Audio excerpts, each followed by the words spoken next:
thewellnesscouch.com, streaming wellness into your lives. This is Up for a Chat with Cindy O'Meara, Karen Smith, and Kim Morrison.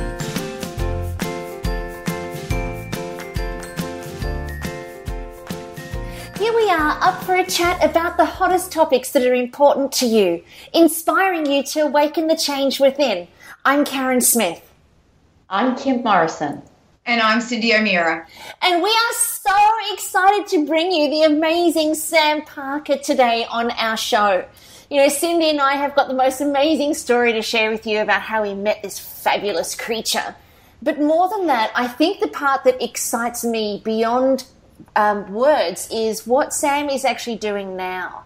And the movement that he is creating amongst men, I think, is profound. So I can't wait to go down the rabbit hole with our listeners and with Sam and share everything that he's doing with you, because one thing I know is that what Sam has identified amongst our men is something that I guess we've all been waiting for somebody to recognise and do something about. So, Sam Parker, welcome to the show, you big spunk. Wow, what an introduction. Thank you, lady. Great to be on here. What an introduction. Wow, I just got chills. Oh, man, you can pay me $50 for that later. Sam, tell us how you met these two. I love the story. Tell. Me tell the story? Yes, please. Oh, okay. So 2013 was my last year of a uni at studying chiropractic, and I was always doing things outside to make sure that I was hitting the ground running when I got into practice, because there's quite a difference between studying it and actually doing it. So I went to this event called Dynamic Growth Congress, and it was in Brisbane. And at the time, listening to, it was great listening to the wellness guys on the way to uni, the Up for a Chat girls, although Catherine would usually tell me what happened. My beautiful wife would tell me what happened with you guys when we went for a walk, so I'd get the quicker version, which is fine. Still got all the information and all the changing habits products and all these oils and all these things started turning up in our kitchen. So we started following you and, talking about now. It's quite funny now that we live on the Sunshine Coast that, we're always catching up, always running to each other for coffee because we all go to the same kind of cafes and that sort of thing. But at the time, there was a bit of this kind of crazy thing. How good would it be to meet these guys or, have coffee with them? And now it's kind of, it's a bit boring. It sort of happens every day. It's boring. It's not boring, but it happens a lot now. And, it's amazing how much that changed. But anyway, Catherine and I went to this conference, and Catherine decided, as she does, she's very fashion conscious and had a dress to wear, so she was always coming to the ball. And we didn't really know. We knew a few people, didn't really know anyone in the profession. I didn't have a gig after uni lined up or anything like that, so it was kind of a bit of a networking thing. Sat down at a table at the back, which, if for the people that know me from uni, is where I love to sit, right up the back, so I can watch everyone. And met an amazing chiropractor from WA who's been on this show, I think, as well, and I've met a few times since, Matt Horner. Yep. And then these two ladies sort of elbowing each other and, where should we sit and who's that? And then I got this massive, I've probably still got the bruise from Catherine where she elbowed me in the ribs. She said, "That's Karen Smith and Cindy O'Meara." And I was like, oh, no, I won't say who were they. No, I knew who you were. And I think you presented that day, Karen, so I definitely knew who you were. So I gave you a big hug first thing I met you, but went and introduced myself because I'm not very backward in coming forward. And we proceeded to, we got along like a house on fire. And, I think we're out till 1 or 2 o'clock in the morning drinking red wine and talking. And, and my parting shot was, when are you going to get me on the podcast? And that was 3 years ago. So we're there. Woohoo! I love it. We had such a fun night. It was fabulous. And it's true because Cindy and I, we couldn't find our table at that event. I remember it so clearly. We were like, where are we sitting? And then Cindy said, well, I don't care. We are just sitting close to the dance floor. Find a table close to the dance floor. I want to dance. And I remember having such a giggle.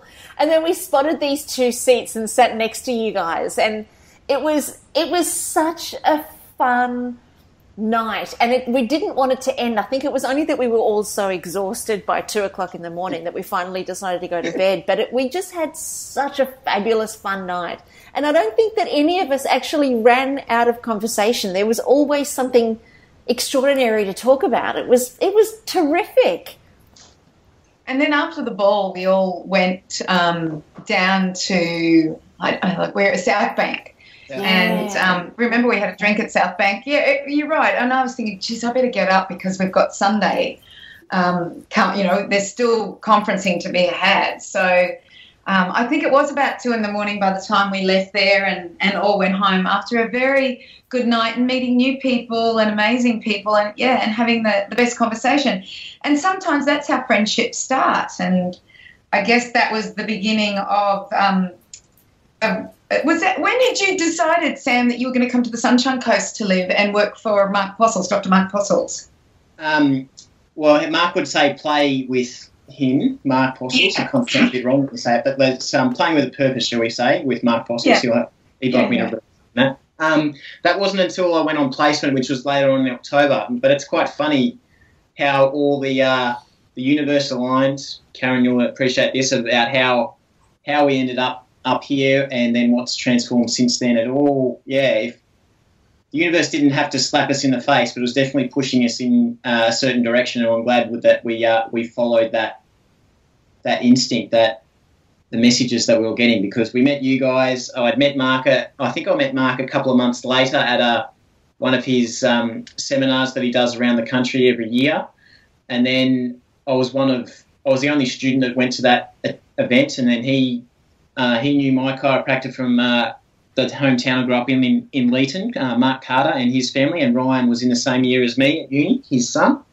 And Ali had done a locum for that practice, so he knew the hometown that I grew up in and all sorts of things. And Mark invited me up for placement, and we were kind of thinking about I was thinking about practicing in Ireland and moving to Ireland, and they play a little bit of cricket there and all these sorts of things. And then I came up here, and I think by the second day I was like, this is it. I didn't really pay any attention. I didn't have a vision board back then, but my little desk that I was stuck at for 5 years studying, getting through uni, was surrounded by pictures of the beach, in particular Coolum, where my uncle used to live for a little while. And it was pretty obvious that the Sunshine Coast was the place to be. Oh, and having you here, we've all moved here. Yeah, you're only human. You're only human. Yeah, well, that's what everyone says when they come up to visit us. People, family and friends from Melbourne and that sort of thing. They all, do you live here? And it's like, yeah, you can too. And it's like similar with, other people that have been through your courses, all 3 of your courses. It's like, I want to live here. And it's like, well, you can. And then you see them. Sometimes it takes them a while to come to that. Other people sort of jump on it. So it's quite cool. Now, you're just not living on the Sunshine Coast, beaching it every morning with my husband, married the love of your life and doing chiropractic. You're actually doing other things in your life. Can you let us know what, number one, inspired you to do more than what you're doing, and that purpose that you seem to have at the moment, because you always seem to be purpose-driven? Oh, thank you.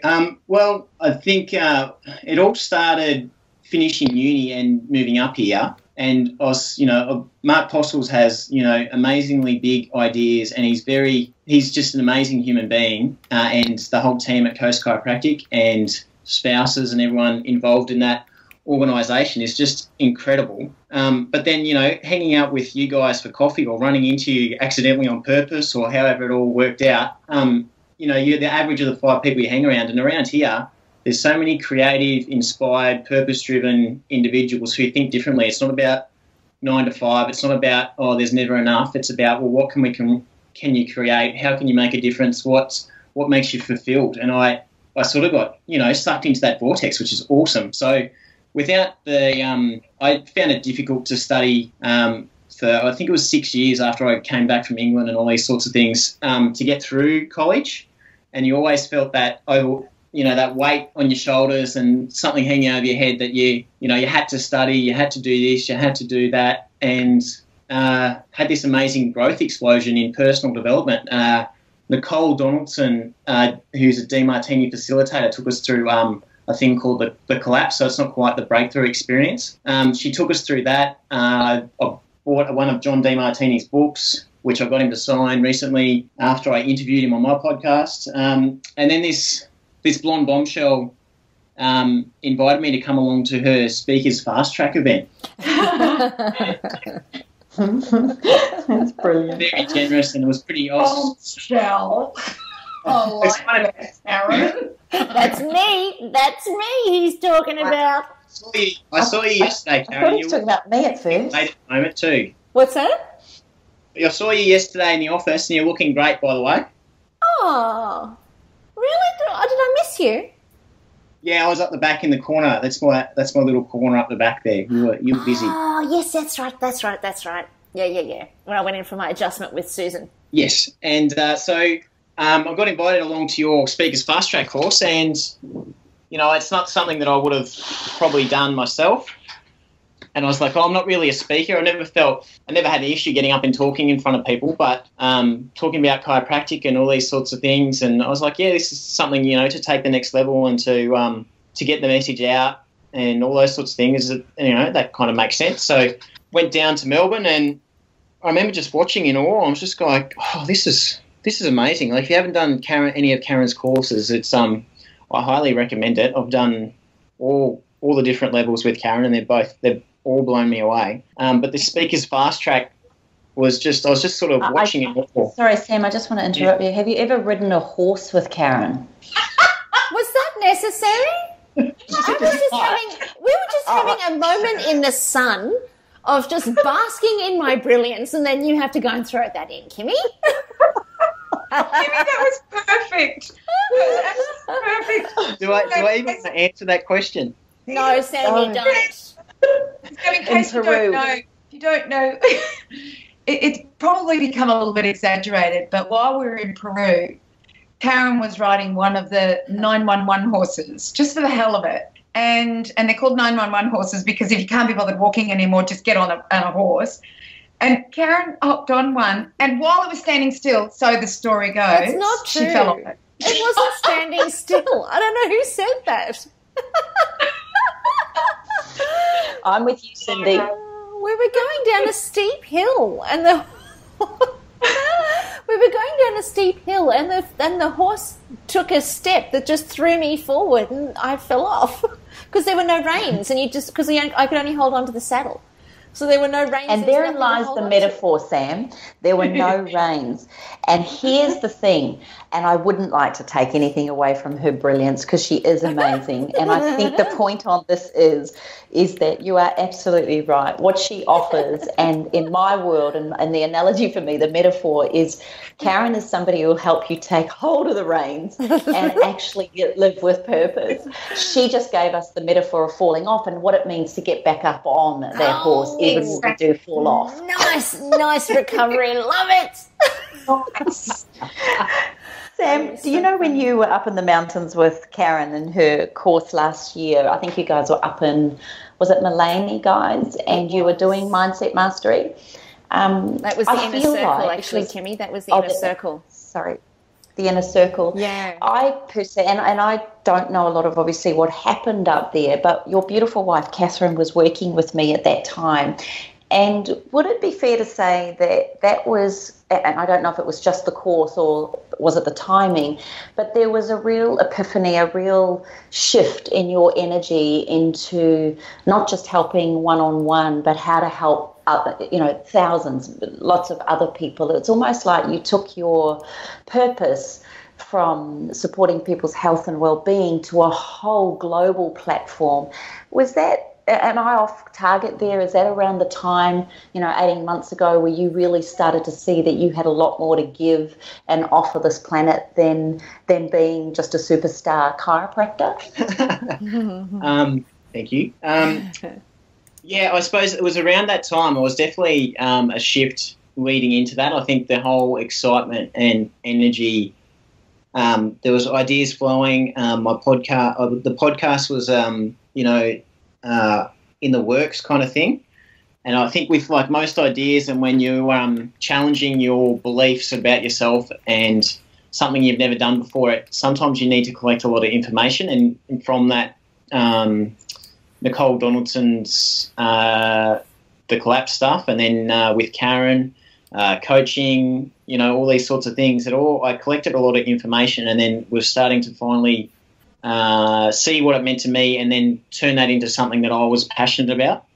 So it was. But then being in 2 or 3 days, I think it was, with amazing like-minded individuals, and quite a powerful moment because Jess passed away halfway through, I think. Jess, this kind of there was something very special, something about Mulaney as well in the hinterland, but also the people and Karen and that whole energy, that space that she provides when she facilitates something. Really, you can't. Once you expand, I think I sent Karen a text. Once you expand beyond what you thought was capable, you can't go back. You can't contract after something like that. So it was in the works, but then manifested continually as I get clear on who I'm targeting and how I can help others. So Sam, tell us about what has been created as a result of I guess your own personal discovery, your own personal journey, because it's oftentimes that we've got to do the inner work before it's reflected in the outer work. So tell us about that journey for you.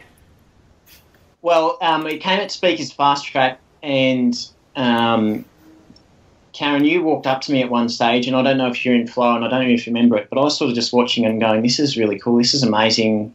Things that at uni that you got provided with, and seminars that you do are very, sometimes they're quite academically based. They're not really, I like big picture, connection, and, making a difference, and I could see you making a difference to people in the room right away, and I was just in awe, and I got so much out of that weekend. I can't do this as Speakers Fast Track. And you walked past me at one stage, and I was just loving it. And you just whispered in my ear, and you went, "One day you'll be doing something like this." And that's still with me today. I'm getting chills actually talking about it. And I don't think that's ever left me from that moment. And I've had ideas and things since then. Like you promote talking about podcasts and doing a podcast, and I don't think I'd found hadn't had the right direction. I hadn't found my voice as to where I wanted to go with that. There was Dr. Daniel Sim, chiropractor, and Dr. Jake Curry, who we all moved up after we finished uni. We're all sort of hanging out together, and we were thinking about doing a podcast together, but it didn't feel quite right for me.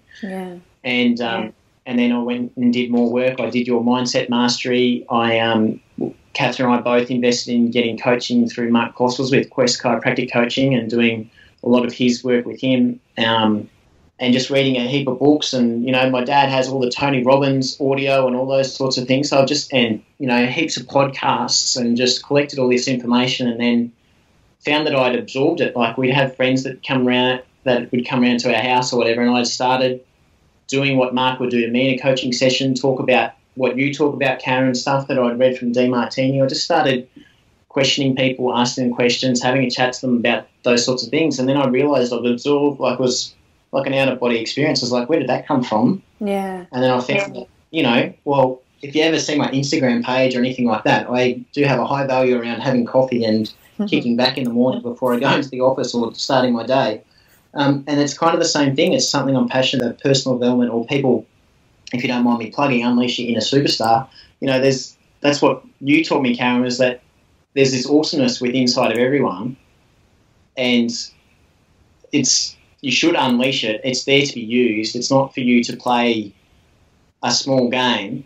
It's not to you to live someone else's dream. It's up to you to make that difference and let it out. And I was the kind of person that I was thinking I sat at the back of uni. I thought I'd do an associate for a while as a chiropractor, and then own my own practice and live happily ever after on the beach. But that's kind of changed. There's more to it than just yourself. And I think that's a process over the last couple of years that, to start with, it was like, well, what can I get out of doing this? But now it's like I can see the service I can provide, and it's about helping other people. And once that happens, all these other things start changing. So probably by the time this goes to air, something else will have happened. So Amazing. What's the question? Does that answer the question? Oh, yeah, no, it does. It absolutely does. So what has that, because you're doing some pretty amazing things right now, and you're really stepping out there in a major way to start to make a difference, particularly for men. Tell us a little bit more about that. Yeah, it was quite funny. I think, and this is no offense to the women, but you guys have got it sorted a lot better. You're so much more in tune with the world, others, your own selves. Once you start taking these steps, and you have that support network as well. Like this podcast, you know, the ripple effect of just the podcast, let alone your individual brands and products and services that you guys promote, it just makes them, you know, it's there. Like you can sit down and have a coffee, or, you know, women get together. They just know how to support each other, and it's kind of expected that happens. Whereas, you know, and nothing against anyone that I played cricket with, I don't mean to offend anyone, but that whole, and going to boarding school and things like that, you just kind of, the way that blokes tend to, you know, survive is that, for me, I'd go internal because I knew I could rely on myself. And you ask Catherine, like during exams and stuff, I just, you know, I was there, but I wasn't. You know, the lights are on, but no one was home. I was pretty stressed, and I knew I could rely on myself, and that's what you kind of did. And that's what a lot of the, you know, playing cricket as well. You know, you're facing a guy that's bowling this little red ball that's hard at about 130 k's sometimes, and you know you're kind of crapping yourself at the same time, and you got to dig deep and rely on yourself. But then we don't talk about that. It's not accepted to express about it. And then if you are having a hard time, the thing is, well, and the way that you celebrate or the way that you commiserate or anything is all about generally getting pissed. And that doesn't really help anyone. But it's not cool to talk about. Do you think it's a male psychology, that kind of thing, like a sporting psychology, a mindset around, what is that? Because you don't see the netballers sitting around and can't wait to go and have a beer or a wine even. Like, you just don't see that. Yeah, I think it's just a conditioned response, I suppose. You model, you know, what happens, and, you know, you look at certain ads and they promote all these, you know, sporting icons that, you know, you think of Merv Hughes or someone like that, or David Boone from the cricket world. And those sorts of things. It's like a rite of passage.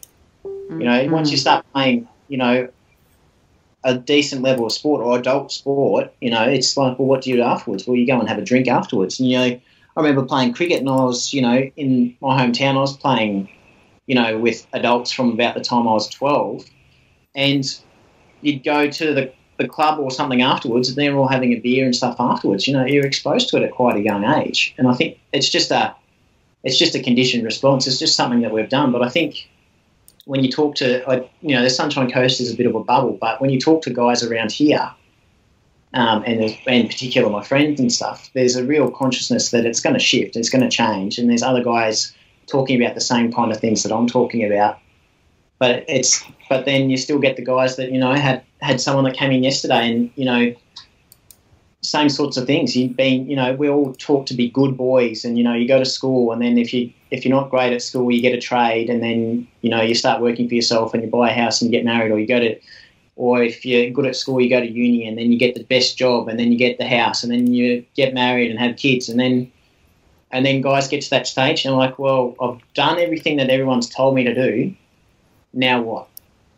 They've never asked themselves, what is it that I really want to do?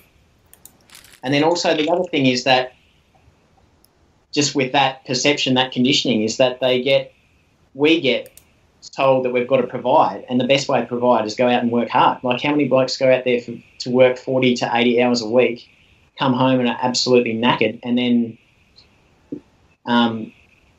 the rest of the family, the kids and the wife, are kind of going, well, what about us? But his highest value and the most important thing to him is to provide for the family. But he can't. But then he's got no energy left to actually interact and build stronger relationships with everyone else. So it's just something. Do you think the role of the man and the woman a lot of people believe that the women, with all our feminist movements and our, there's women leading countries, there's women in the front line, there's women out there, they're the main income earners. Do you blame that in a way, or do you have a perspective on that as to men losing their foundation? What do you think? I don't blame that at all. I think that's fantastic, and women, that's entitled to do that. But then the women in general are very good at standing up and doing that. I know it's still not even, and I'm not. I don't mean to offend anyone when I make these comments, especially women, but I'm more interested in helping the blokes. So that's where I'm coming from. I think blokes are just a bit lost as to what to do with, with everyone changing and people, women standing up for themselves. Blokes kind of go, yep, okay, and we'll do that, but then they don't really think about themselves as well. I think, for me personally, it's like our relationship is a lot deeper, and we've been only married for 7 or 8 months now, and like the change in perspective was like overnight for me. Like, we lived together, we've been together for quite a long time, but once we got married, it really shifted my perspective on things and planning things and what's going to happen in the future and all those sorts of things. It really does, for me, and I presume most of other men, it's about creating a life for you and your family that is comfortable and that you can raise amazing children and everyone's quite comfortable and happy. And that's, I feel, that became quite a high priority, which was quite interesting. I've got to say, it's one thing that I've always been curious about is that, for men, that level of responsibility to be the provider and to to be looking after the family and all those sorts of things. I've often wondered how men cope with that because, innately we are wired slightly differently, but it doesn't mean that we don't feel the same things. And it doesn't mean that we don't have fears or we don't have things that concern us or keep us awake at night. And I've often thought about that. Like, I even just think about, watching my brother and my nephews and the men in my life that I know. I've often thought, it must weigh heavily on a man's shoulders when the woman does have children and she wants to stay at home and she wants to care for the children. It must weigh heavily on their shoulders to think, shite, now I've got so much that I need to provide for, my responsibility levels have escalated. How will I do this well and continue to do this well for the rest of their days? Because if I think of myself and I think, how would I feel if that were me? That would be a massive responsibility that would keep me awake most nights. Yeah, and we don't talk about it. We just suck it up and just push it deep down and don't look at it. We just sort of get on and don't be a pansy or don't be a sook. Just get on and get into it and provide. Tough, though. Tough to make sure that you're doing it right. And I see the point. I see the point that you're making, and that while you're concentrating on doing that, you're also not there for the family. You're also not there for yourself. Yeah, and I think that's been a big thing just in our relationship is that being a guy and our limited amount of words, like if I finish quite a busy day in the office, I'm pretty spent. And if there was something happening or just talking about my day, I found really difficult. But I found talking about just opening up to Catherine, even if it's just for a couple of minutes, just to say how my day was, and it's quite amazing if you start talking about your wins as well for the day or something that happened. Obviously, without breaching confidentiality or anything like that. But just talking about those sorts of things really does make a big difference. And, that's all Catherine wanted. It was just me to talk about it a little bit. And it lifted a weight off my shoulders because I found I was talking about things that went really well. And I stopped thinking about the 1% of things that could have been a little bit better. And it's even more, and I'll put this in, I can't say too much on the topic, but it's with what's happening with chiropractic and how it's actually being violently opposed, bordering on maliciously abused at the moment by other professions. it's quite good to look at the difference that you're making and the ripple effect that you're making for someone who is under your care. And I think that's quite important. Yeah, because do you find it difficult to sorry, Karen? No. Do you find it difficult to hear the abuse or the, in the profession that you've studied, how many years it took to you to become a chiropractor? Is it difficult? What do you guys do as a unity or an organisation to stay strong with the knowledge and the power that you have, and just trust that what you're doing is the right thing no matter what? Do you have to do anything with those feelings? Well, yeah, I won't comment too much, but I'll just say that it is quite frustrating.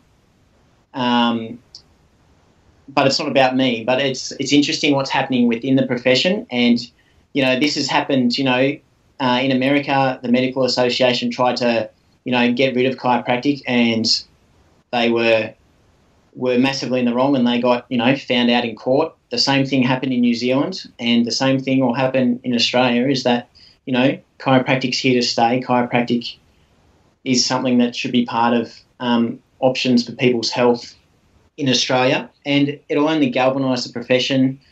Our credibility, or because we're getting attacked, our credibility is only going to rise at some point. All the research that's coming out is amazing.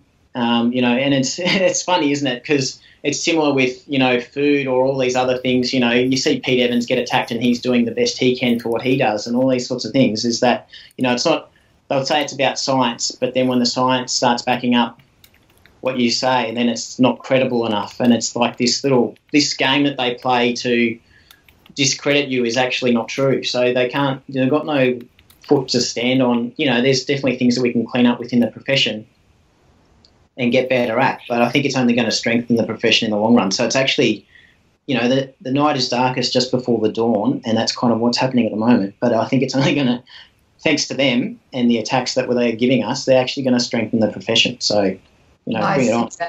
Sam, I'm actually seeing that because, I follow the chiropractic profession a lot, because my husband's a chiropractor, my dad's a chiropractor, my sister's a chiropractor, and my daughter's about to become a chiropractor. So I do follow it. And what I find very interesting is that I have friends in the medical profession, and their views on chiropractic are not good. And it's only because that's what they've been taught within the college. So this has been a groundswell for not just this year running. This has been a groundswell that's been going on for quite some time. And I'm watching the profession come together. I remember watching a video just last week, and it was McGlynn, I think his name was, or McGuinness, one of those names. And he said, I may be deregistered, I don't care, but somebody needs to talk about this. And he talked about, because the whole thing is about pediatric chiropractic and pediatric medicine, and it's all about colic at the moment that I can see, and that there are no double-blind studies. I'm so sick of this evidence-based crap that's going on at the moment, because most of the when they talk about evidence-based, it's actually, they don't, the definition of it, and I'm not great at, I'm better at paraphrasing than quoting, but it also includes, evidence-based includes what you see in practice and the results that happen. No one ever talks about that. Everyone just goes for the randomised controlled double-blind study. Yeah. But what I found really interesting was that they're asking the chiropractic profession for their double randomised. Yeah. I don't even know what they want. Yeah, it's that. Yet they don't have it for the drugs that they give for colic. So, and and I know that you guys can't even talk about this stuff. It's so sad. You're not allowed to talk about the studies. There's no studies for the amount of vaccines that they're giving. I know you can't comment on this, but there are no studies for the amount of vaccines they're giving kids. There is none. And yet they're saying they're perfectly safe. Yet there are parents out there that are saying, hang on, something's wrong with my child. And, the medications for ear infections, there's no, well, the studies are coming out now. They don't work, the drugs that they're using. So I feel for your profession. I really do. And but I see it as your profession had a bit of infighting, I noticed, there for quite a while. I think that infighting will stop and you'll collectively come together and fight this menace that is happening. And it's not the medical doctors. A lot of medical doctors are friends of chiropractors. They're friends of nutritionists. It's political medicine, and it always has been political medicine. And it's also the astroturfers out there. So there's some pretty mean astroturfers out there. Like my nutrition education online course has just been approved by the Chiropractic Association for 25 hours over a 2-year period. Well, there's been absolute crap that my course has been getting in social media by, I'm sure, astroturfers. And I laugh them off. I go, well, that's your issue. Wait till you see that the Medical Association is about to give me accreditation. So, I can hardly wait. I think sometimes that's also a good indicator, and that's about the, stepping out and being confident in and sure about what you're talking about and how you want to help people, is that when you're on the right track when people start questioning. I think that's probably the thing, when you've got an idea or a goal or this superstar within that you want to start to unleash, if you don't mind me saying that way, that's how I usually say it. It's everyone's scared about what people will say. Generally, most people around you, and when you start getting out there, will support you. But then I remember going to see Ben Harvey recently, another personal development guy who's fantastic. And, he said for every person that loves his material, that's great, but there's going to be 10 people that don't, and that's okay. And, politicians, you're a good politician if 50.5% of the population like you. It's not about being liked, it's about doing what needs to be done. Martin Luther King just didn't walk across Georgia easily and change civil rights and all those sorts of things. So all these people have gone through crap before that's come out the other side. Yeah. Agree entirely, and it's wonderful. So another thing that I wanted to make comment on was that, you talked about, women, they go and have coffee and they support each other. Well, I think what you're doing here on the Sunshine Coast, you produce a pretty amazing group that meet every morning, do a swim in the ocean and then go and have coffee. And my husband is one of them.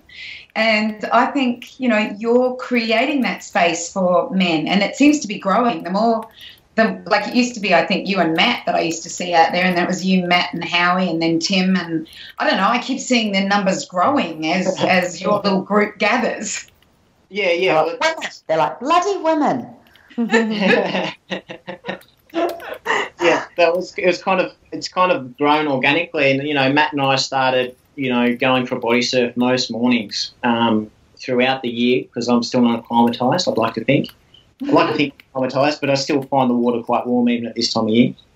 And it kind of grew from that. And then at the same time, I looked around, and there's 7 chiropractors in our office at the moment, and they are amazing with supporting the family and stuff. But there was no one really looking after. And I suppose this was where I grew as well, was looking around, and I modelled myself on, Sally Battle, who'd been in practice for so many years, and Mark Postles and Susan Steinhardt and Karen Phillips, everyone in the office, Caroline DeGroot, Anna Christensen, better get everyone in there.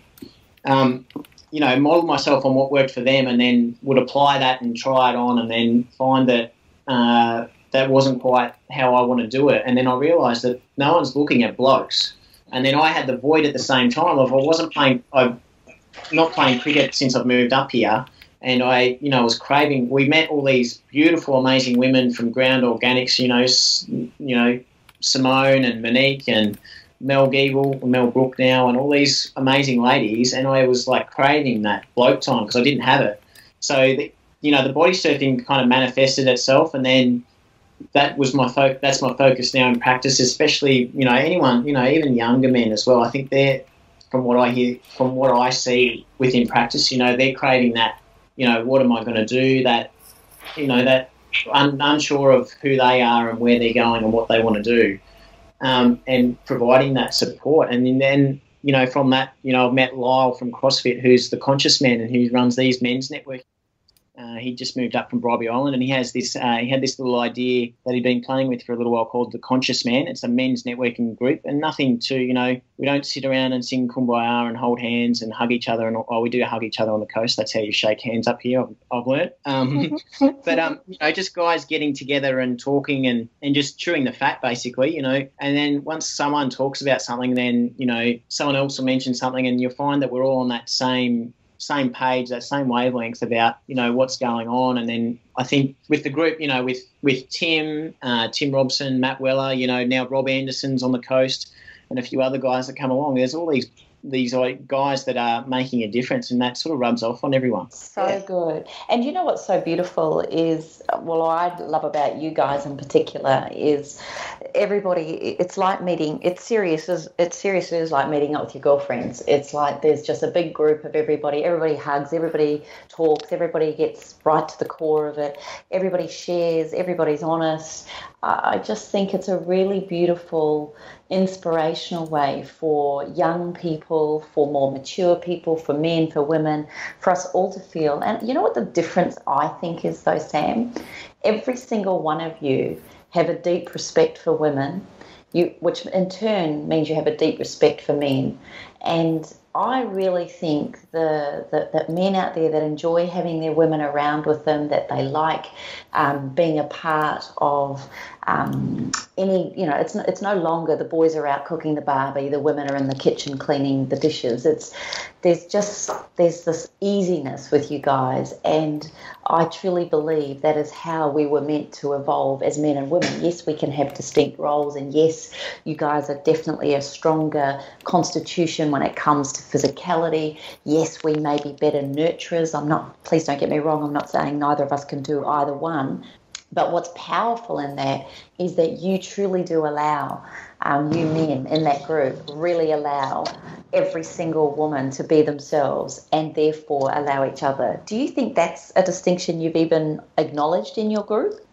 Maybe not, but I was just thinking about it while you're talking about it. I think that there's just that we're at a stage where we've probably found out a lot about ourselves. We're getting clearer on what we want to do, personally and as men, and, and with our beautiful partners and wives, girlfriends, that I think there's that collective consciousness here on the coast, and with guys that listen to these kind of podcasts, about who you are and understanding what you're doing, what your purpose is, understanding what's important to you.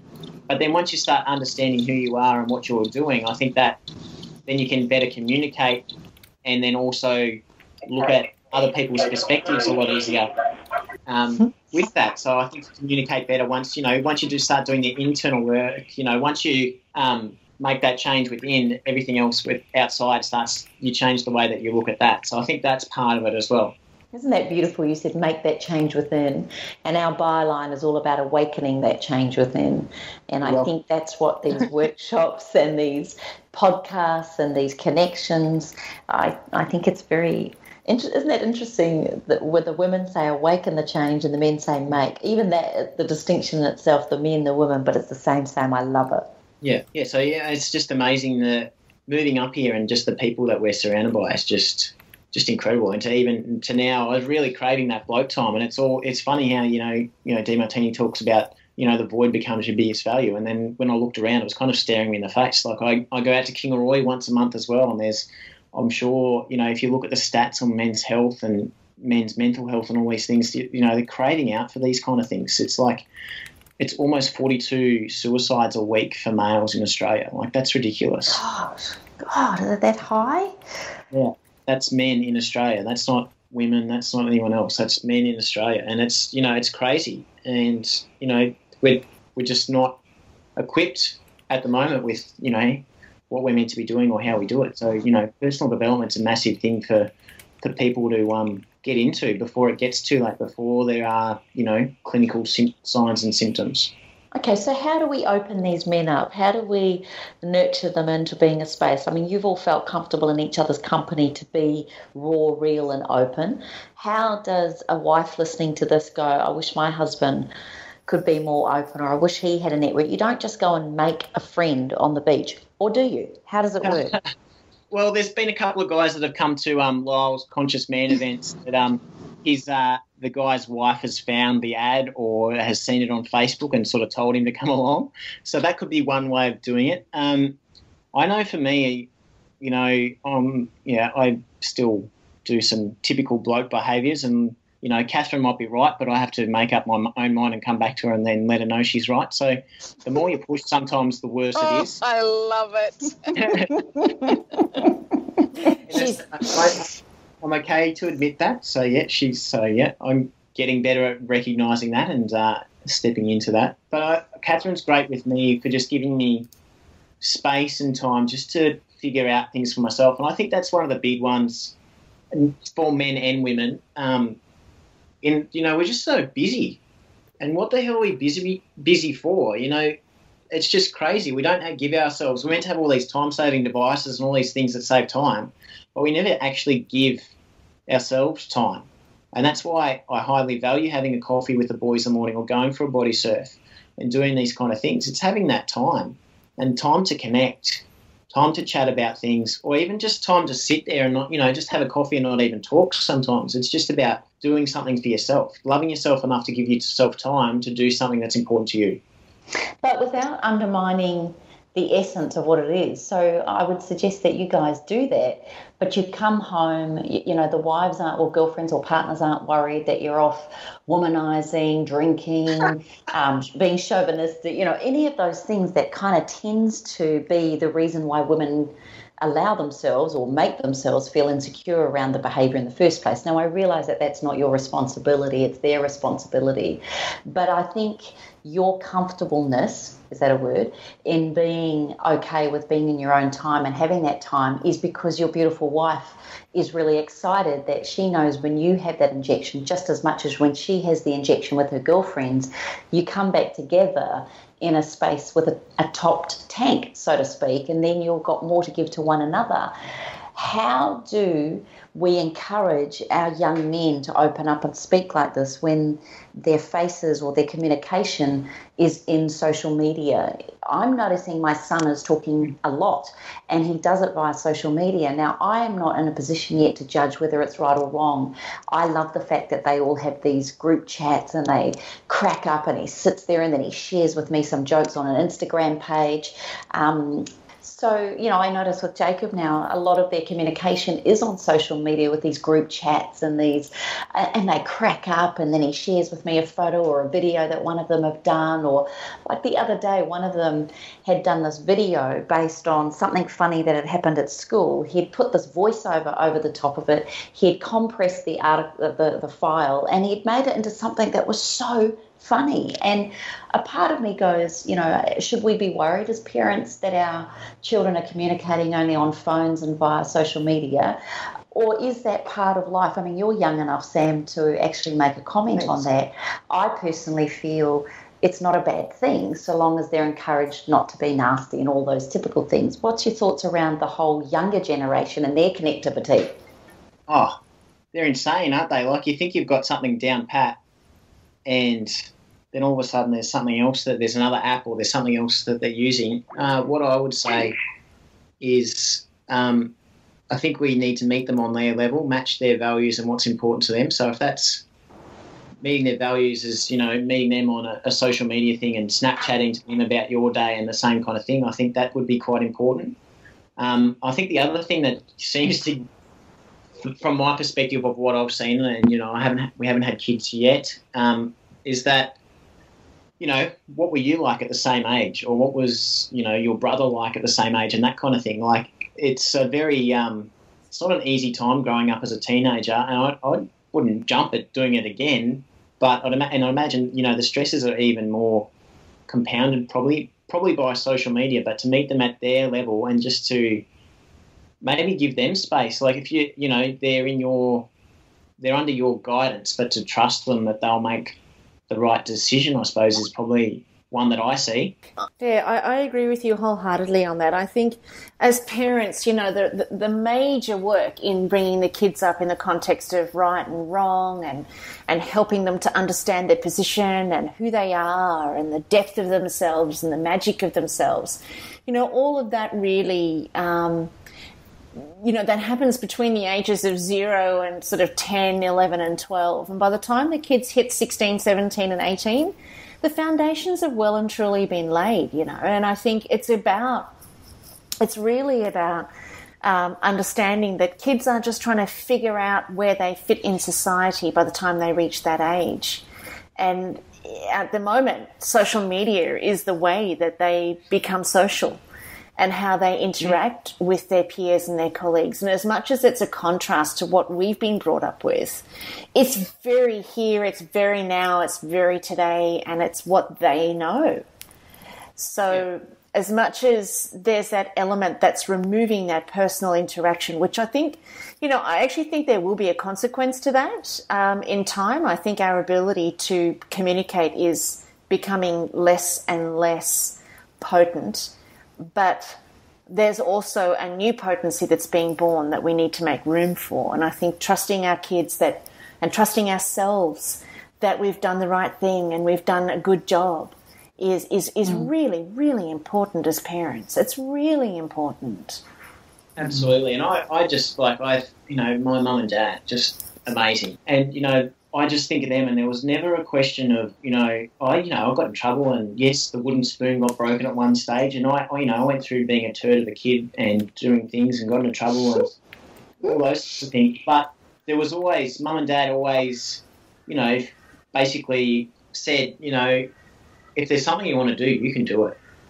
And there was never a question of, you can't do that. It was like, yeah, come on, let's do that. My dream was playing cricket for Australia. Mum and Dad, supported me wholeheartedly on that decision. That's why I moved from Melbourne, Leeton to Melbourne to go to school down there and things like that. It was always recognising that there's this awesome ability. And even though, no matter how big and sometimes crazy or stupid my idea was of the next dream that I was after, it was never, you're stupid, that's such a crap idea. There was always some sort of support, possibly a different time frame to what I was thinking that would happen, but there was always that support, and I see that sometimes some interactions that I see, and it's like there's this child or young adult in front of me is awesome, and there's this thing in there that I can see and I relate to that awesomeness, and it's amazing how much when you see the awesomeness within someone else, how they act differently in your presence.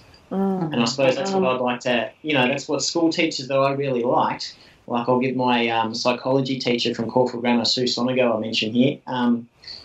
She just saw this awesomeness within you, and they were the kind of teachers that I related to, and I did well in their subjects, but they treated you like the person that they could see you were going to be, not the person right now. And I think that's something that is really good. And what's really interesting is that there's a movie out at the moment called Eddie the Eagle, and he was put down his whole life, and his decision was, I'm going to prove them all wrong. And no matter what was thrown at that man, he just said, I'm going to do it. I don't care. From his father to his athletic colleagues to the head of the Olympic Association in England, it was just phenomenal. So some people turn that around and just they say, well, I'm gonna do it. I don't care what you say. I'm gonna do it. So there's two ways of looking at this: is having somebody that does see your awesomeness versus those that actually don't see it and tell you that they don't see it and get you to go the other way.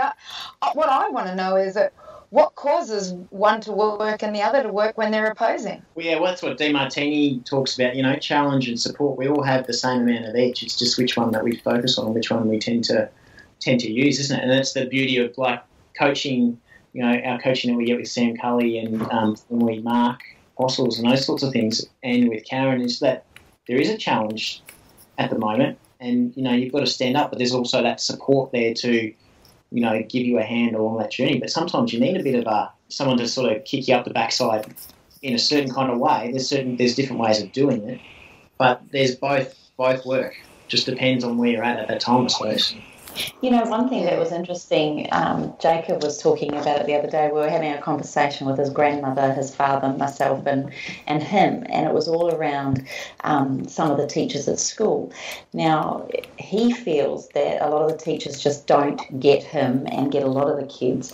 And I think it's not so much that I'm not saying that he's not well behaved, and many of you have been listening to this for many years, that he can be a rat bag. But interestingly, what his response was, and what we were talking about is, I think these schools need to get some younger teachers in as well to really understand. These younger teachers also have an understanding of the technological world and understand technology and this whole thing, as opposed to our generation that would perhaps look at it as a distraction. I think that a lot of these younger people have a lot to give back and are the bridge for these younger children and teenagers coming through. We need more of that, and a lot of teachers are very, and no disrespect to teachers, and I'm sure a lot of them would agree with this, that a lot of teachers are taught, like perhaps in medicine, nutrition, anything at all, that they're taught to be boxed into a certain conversation or way of thinking, that it has to be a certain way. Whereas I look at Jacob and he comes up with 5, 10 different ways to look at something, or he'll tweak this side of his, on the computer to turn it into looking into something else or to being something else. And the way they instantly think on their feet, the way they change direction, the way they get bored so quickly, the way that they want to have everything is quite fast paced. And whilst I think it's important to come back to what you're talking about, Sam, of having time on your own, connecting with just one person, maybe not even talking, there has to be a balance or a meeting place. But I feel like the amount of complaints I get about my son, I feel like there's a little bit of a disconnection in here as to understanding who he truly is, because he's not the only one that's getting complaints. How would you communicate, or how do we tell our young sons or our young men that they are fine, that they can go search for their dreams, and that they don't have to be boxed in? I keep saying to Jacob, Sam, there's 18 months to go, mate. 18 months to go. Just stay in the realms of what this is, and let's just do it with the best of our ability. What would you say to someone like Jacob? Yeah, well, it's like getting, I know there's a family that I spoke to recently that they get their kids to eat veggies because the young guy wants to play rugby for Australia. So David Pocock would eat those vegetables. It's the same kind of thing, just in a different context. I have no idea in the context what to say, but that, I suppose, that what's he going to do in 18 months or those kind of things. That's when, young adults start seeing me. I ask them, I always challenge them because they're so in the moment of where they're at right now, and I can see that they're going to be amazing, that they're actually really intelligent.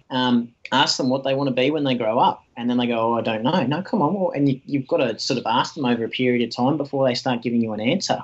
And then you start challenging them. And it's like, well, if you said you wanted to do this, wouldn't studying for maths or communicating differently with that teacher, doesn't that get you to uni? Because you have to go to uni. You have to study at uni or whatever it is that's important to them, where they want to go. The skill is in learning the lesson right now, I suppose. Something along those lines. Yeah. Sounds easy. But practically sometimes it's a little bit more difficult, I suppose. But and that's similar to everyone. Find what's most important to people and relate to them in that way, and that's the real skill. Well, the thing I keep trying to say with someone like Jacob and his friends is, look, you're going to find people like that at university. You're going to find people that challenge you and who you are in the workplace. You're going to find them in your friendship circles. So maybe use this time as an apprenticeship or as a place to practice their skills in dealing with people that are always going to challenge them. I always think back to beautiful Karen's analogy of, my business, your business, and universal business. And if anything, I just hope that I can teach him on ways on how to deal with this and getting through it. I will add, though, Sam, that as a 16-year-old, now I heard you just say previously that you were a right little turd when you were in your teenage years. So I'm just asking you, as a mum of a teenage son, do you come back, and when do you come back into having conversations and longer than a grunt, a yes, no, or whatever? Well, I think the beauty of it, well, one, let me come back to pattern interrupts, remind me to come back to that. But the best thing was that I probably went to boarding school, and then I had an appreciation for the relationship I had with my family. And, of course, there were hard times, but that was, I think, a space where I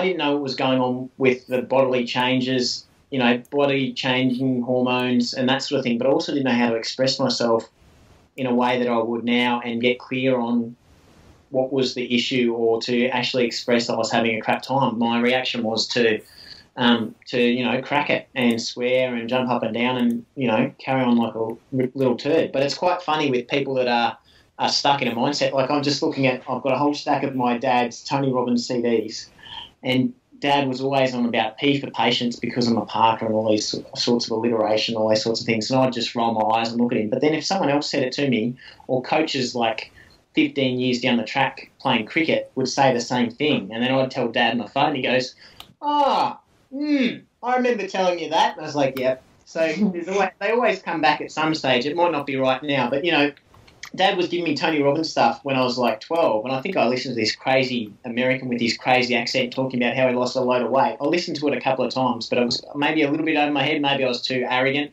at the time.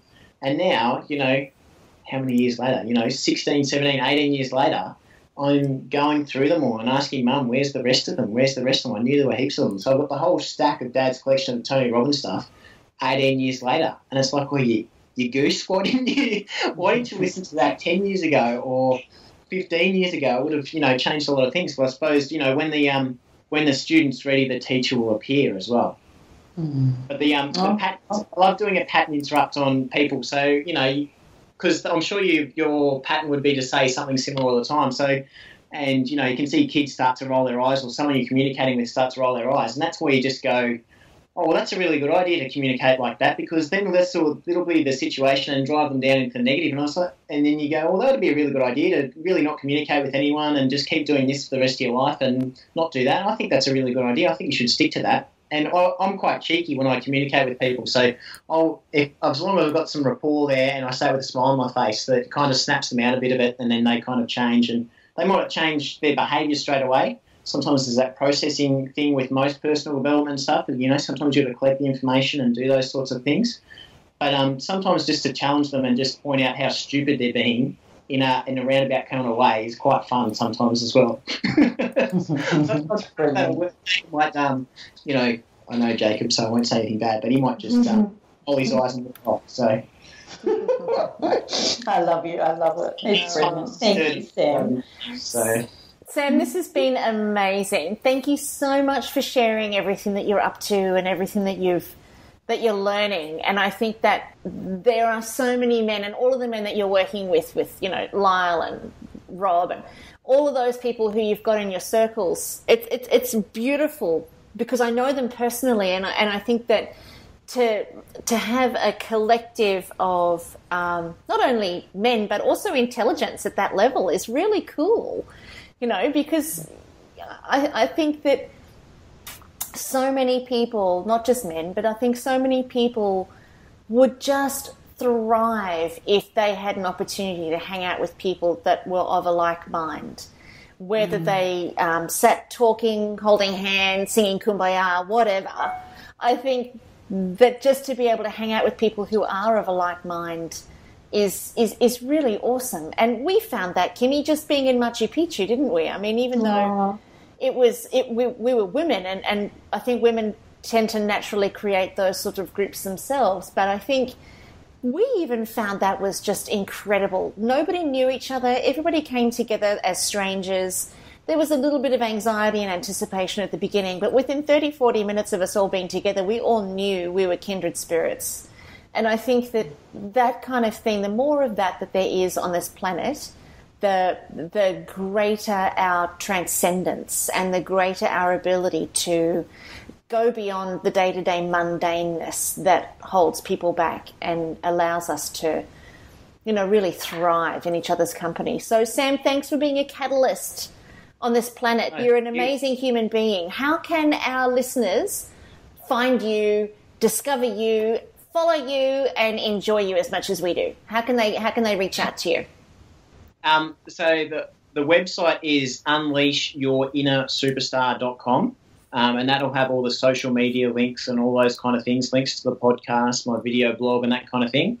I've just started writing a book about how to man up, a personal development book for men. If you sign up via my Facebook page, Unleash Your Inner Superstar, or the website, every week I'll send out my chapter because I need some accountability to keep me on task there, because if you talk to my English teachers, they'd be quite surprised I'm writing a book. And there'll be some Facebook events. I'm doing a talk on the Sunshine Coast around the 6th of July at CK Whole Foods. That'll be on the events page for Unleash Your Inner Superstar on the Facebook page. And I'll be posting Lyle and I, the Conscious Man, and myself teaming up, and we're doing a very basic man's retreat, camping, cabins, fire, and a bit of barbecuing on the 19th to the 21st of August in Kenilworth. And there'll be all the details are on the Eventbrite, which I can give you guys the link, or it'll be on my events page for my Facebook. Fantastic. That sounds like so much fun. Well, inspired by hanging out at Mullaney with you, Karen, really. Oh, go horse riding with you. That's what I'd like to say. You're a tart. You're a And tart. Cindy sent a message. She had to race into a meeting, but she said she's absolutely loved this last hour with you, Sam. You are an inspiration to us, and I know that you.